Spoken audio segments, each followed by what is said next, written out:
You're probably sitting at the kitchen table, scrolling through endless guitar listings, and wondering if any of them will actually stick around after you've taken it home, tuned it a few times, and tried it on stage.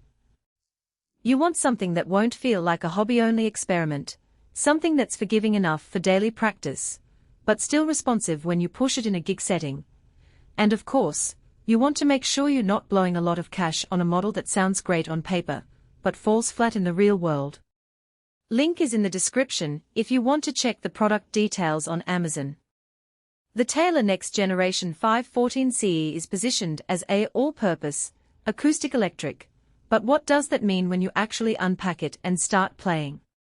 First off, the guitar's grand auditorium shape is a compromise between the sweet, articulate bite of a smaller concert body and the fuller low end of a dreadnought. In my own setup, that translates to a balanced tone that works when you're fingerpicking a folk ballad in a coffee shop, and it still holds its own when you crank the amp for a small club gig. The shape isn't just a marketing buzzword, it really does let you blend warmth and projection without having to constantly switch guitars between styles. One of the first things you notice is the mahogany back and sides. Mahogany is known for a dry, woody timbre that leans toward the mid-range. In a practical sense, that gives you a tone that sits nicely in a mix, especially if you're playing with a band where the bass guitar already occupies the low frequencies. When I tried the 514 CE on a live PA, the mahogany helped the guitar cut through without sounding overly boomy. It's a solid choice if you're the rhythm player looking for a clean, articulate voice that doesn't mask other instruments. The cedar top adds another layer of nuance. Cedar reacts quickly to a light touch, giving you that warmth and touch sensitivity that Taylor highlights. In a bedroom practice session, the cedar top lets you explore dynamics without having to dig in with a heavy pick. On the other hand, if you're a heavy strumming rock player, the cedar might feel a touch less responsive than a spruce top would. It's not a flaw, just something to be aware of if you gravitate toward aggressive attack. Taylor's scalloped V-class bracing is a hidden piece of engineering that most buyers won't notice at first glance. In the field, it shows up as a bit more sustain and a richer harmonic content when you let chords ring out. I tested that by playing a slow, open position chord progression and letting each chord decay. The notes seemed to linger just a tad longer compared to a standard braced guitar of the same size. That extra richness can make solo performances feel fuller, which is a real plus if you're often on your own stage. The built-in clarity electronics are designed for plug-in clarity, and they do deliver a decent direct signal. The pickup sits under the saddle, capturing the natural resonance of the cedar top and mahogany body without sounding thin.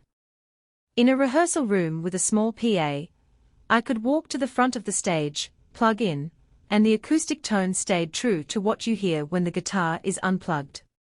The volume and tone knobs are straightforward, so you won't have to juggle a complex control board mid-song. However, the onboard EQ is pretty basic, just a simple treble boost. If you're used to multiband EQ pedals, you might find yourself reaching for an external processor to fine-tune your live tone. The action control neck is another practical feature. Taylor's reputation for easy-playing necks is backed up here. The neck feels smooth across the entire fretboard, and the radius is forgiving for both chord work and single-note runs. When I was swapping between a capoed position for folk songs and open chords for pop numbers, the neck didn't feel tight or sticky. That said, the neck profile is slightly slimmer than traditional mahogany necks, which could be a downside for players with larger hands who prefer a chunkier grip. Now, let's talk about the case. The Deluxe Hardshell case is not just an afterthought, it's a full-size, hardshell container with plush interior lining and a reinforced lock. For the price point, you're essentially getting a travel-ready package that protects the instrument during commuting, gigging, or storage. I've taken the 514 CE on a weekend road trip, and the case held up without any dents, keeping the guitar in tune and scratch-free. If you're planning to leave the guitar in a car or take it on flights, that case alone adds a lot of value. Who should consider buying this guitar?